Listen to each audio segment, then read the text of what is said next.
Hello, it is Thursday, March 23rd, 2017, and last week I alluded to my secret.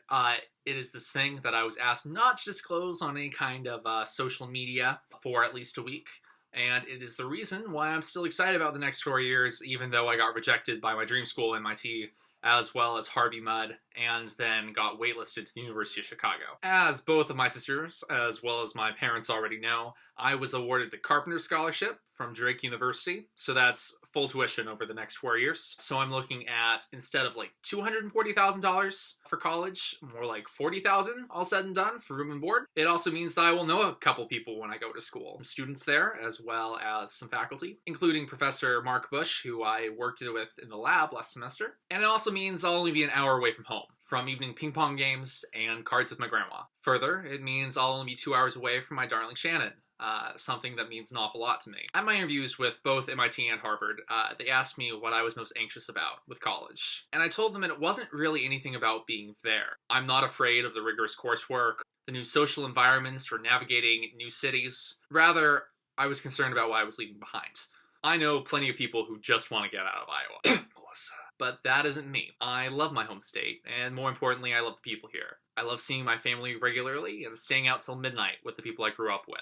I fully expect to leave one day, and I'm going to do everything I can to get into MIT for grad school. But as it is, I'm looking forward to my next 4 years here. For the last couple of years, Drake has been building a brand new science building, and it's going to be open next year. As I've previously mentioned, I've already worked with Professor Mark Bush there, as well as met other members of the staff. So when I visited like a year ago, I went up thinking, there's no way I'm going to go here. But after the visit, I recognized that it had a lot of the same features that I really liked in some of the other schools. Drake has a J term through January, hence the J, where you can take a brief class or study abroad or try a new lab.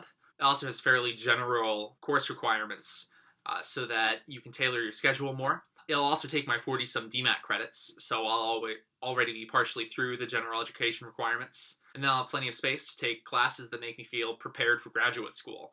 The staff puts an emphasis on soft skills like resumes and interviewing, in addition to the straight-up coursework. But as long as we're talking about why I like this arrangement, we really have to talk about the girl involved. There's this common idea on TV, and I guess in life, where high school students choose where to go to college partially based off who they're dating. And this is an idea I've been really resistant to. Sometime back in freshman year, Shannon and I had a conversation about this, and I essentially told her I would go to whatever school is best for me, regardless of where it was. It's an idea that's kind of hung over us since then.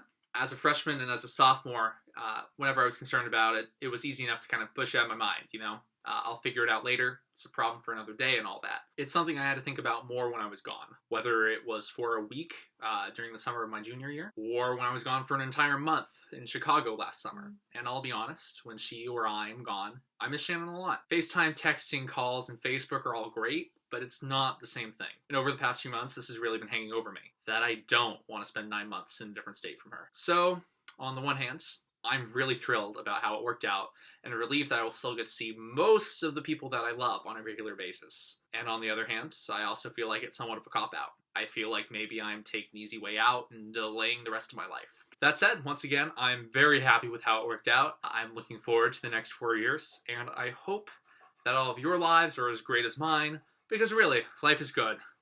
All the best.